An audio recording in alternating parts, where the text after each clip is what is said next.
ሰላም ሰላም የጽናት ሚዲያ ቤተሰቦች፣ አርሰናል የ22 ዓመቱን የዋንጫ ጥማት ቆርጦ ታላቁን የወርቅ ዋንጫ ወደ ሰማይ ሲያነሳ መላው ዓለም በደስታ እብደትና በእንባ ማዕበል ተናውጧል። ይህ ድል ዝም ብሎ የእግር ኳስ ድል አይደለም፣ የሰው ልጅ የጽናት የፍቅርና የተስፋ ትልቁ ማሳያ ነው። እስኪ ይህንን ታሪካዊ ክስተት እና ዓለምን ያስደመመ ድል ዋና ዋና ነጥቦችን በጥልቀት እንመለከታለን። እናንተ ይህን ቪዲዮ ላይክ እና ሳብስክራይብ ያደርጋችሁ እስከ ቪዲዮ መጨረሻ አብራችሁ ይቆዩ። የእግር ኳስን አህጉር አቋራጭ ኃይል ያየንበት ድል ነው። ዋንጫው ሲነሳ የጮኸው ሰሜን ለንደን ብቻ አልነበረም። ከአውሮፓ ቀዝቃዛ ከተሞች እስከ ኤዥያ በረሃዎች፣ ከአሜሪካ አህጉር እስከ እናት አፍሪካ፣ ናይጄሪያ፣ ኬንያ፣ ደቡብ አፍሪካና የኛዋ አዲስ አበባ ሁሉም በአንድ ልብ በአንድ ስሜት በቀይና ነጭ ቀለም ደምቀው ታይተዋል።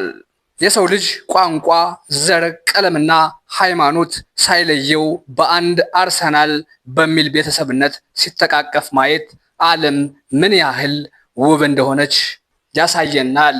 የጊዜው ርዝመትና የደጋፊው ትዕግስት ነው። 22 ዓመታት እኮ ቀላል አይደሉም። ዛሬ መንገድ ላይ ወጥተው የሚያለቅሱትና የሚጨፍሩት አብዛኞቹ ወጣቶች አርሰናል ለመጨረሻ ጊዜ ዋንጫ ሲያነሳ ገና አልተወለዱም ነበር። ነገር ግን ከትውልድ ትውልድ በተሸጋገረ ፍቅር አንድ ቀን ክለቤ ይነሳል ብለው ሲሰደቡ፣ ሲያለቅሱና ሲወድቁ አንዴም ክለባቸውን አልካዱም። አርሰናል ዋንጫውን ያነሳው በሜዳ ላይ፣ ደጋፊው ግን የጽናት ዋንጫውን ያነሳው ገና ድሮ ነው። የዚህ ሁሉ ድል አርክቴክት የሆነው አሰልጣኝ ሚኬል አርቴታ ታሪክ ነው። ቤተሰቦች፣ አርቴታ እኮ ለአርሴናል አዲስ አልነበረም። ገና ድሮ በከባድ የክለቡ የችግር ጊዜ ማሊያ ለብሶ ላቡን አፍስሶ ክለቡን በካፒቴንነት የመራ ታላቅ ተጫዋች ነበር። የተጫዋችነት ዘመኑን አጠናቆ ክለቡ ፈርሶ ማንነቱን አጥቶ ሲያየው አርቴታ እንደገና ተመልሶ መጣ። የአርሴናል ዲኤንኤ በደሙ ውስጥ ስለነበር የፈረሰውን ቤት ከስር መሰረቱ አንስቶ ዛሬ የዓለም ንጉሥ አድርጓታል።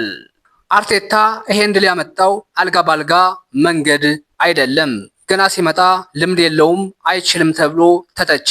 ተከታታይ ሽንፈቶች ሲያጋጥሙት የገዛ ደጋፊው አርቴታ ይውጣልን ብሎ ታፔላ ሲያነሳበት ምን ያህል ልቡ አዝኖ እንደነበር አስቡት።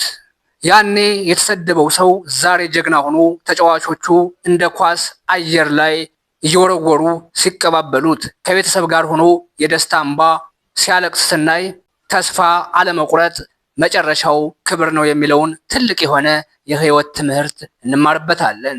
በሜዳ ላይ ደማቸውን እና ላባቸውን የገበሩት ተጫዋቾች ናቸው። ይሄ ክለብ እኮ በወጣቶች የተገነባ ነው። እነ ቡካዮ ሳካ፣ ማርቲን ኦዴጋርድ፣ ሳሊባና ጋብሪኤል ሜዳውን ሲያርሱት የነበረው በእግራቸው ብቻ ሳይሆን በልባቸው እና በስሜታቸው ጭምር ነበር። ዋንጫው ሲነሳ ሜዳ ላይ ተደፍተው ሲያለቅሱ የ22 ዓመቱን የክለቡን ታሪክ ሸክም ከትከሻቸው ላይ አውርደው የጣሉበት አስገራሚ የነፃነት ቅጽበት ነበር። እግር ኳስ ትልቁ የዓለም ዲፕሎማሲ መሆኑን ያየንበት ነው። በፖለቲካ በኢኮኖሚና በተለያዩ ቀውሶች የተከፋፈለችውን ዓለም ዛሬ የእንግሊዝ ክለብ አንድ አድርጓታል። የማይተዋወቁ ሰዎች ጎዳና ላይ ሲተቃቀፉ አንዱ ለአንዱ እንኳን ደስ ያለህ ሲባባል የሰው ልጅ በውስጡ ምን ያህል ፍቅር እና መተሳሰብ እንዳለው ያሳያል። እግር ኳስ ሰዎችን የሚያስታርቅ ታላቅ ጥበብ ነው። በመጨረሻም ይሄ ላንተ ነው ወዳጄ። የአርሴናልን ጽናት ለሕይወትህ ተጠቀምበት። 22 ዓመት ታግሎ ወድቆ ተነስቶ ዋንጫ ማንሳት ከተቻለ አንተም በሕይወትህ፣ በትምህርትህ፣ በስራህ ታግለህ የራስህን የሕይወት ዋንጫ ማንሳት ትችላለህ። የሌላውን ስኬት እያጨበጨብን የኛ ሕይወት ባዶን መቅረት የለበትም። ዛሬ የአርሴናልን ደስታ አጣጥም። ነገ ግን የራስህን ታሪክ ለመጻፍ ትግልህን ጀምር። ቤተሰቦች የዛሬው የጽናት ሚዲያ ጥልቅ ትንታኔ ይህን ይመስላል። እናንተስ የቱ ነጥብ ልባችሁን ነካው? የአርቴታ የትላንት ታሪክ እና የዛሬ ስኬት ስታዩ ምን ተሰማችሁ? ሀሳባችሁን በኮሜንት ላይ ግለጹልኝ። ይህ ቪዲዮ ከተመቻችሁ ላይክ በማድረግ እና ቻናሉን ሰብስክራይብ በማድረግ ቤተሰብ መሆናችሁን እንዳትረሱ። አሁንም በሌላ ጉዳይ እስክንገናኝ ድረስ በያላችሁበት ሰላማችሁ ይብዛ። ቻው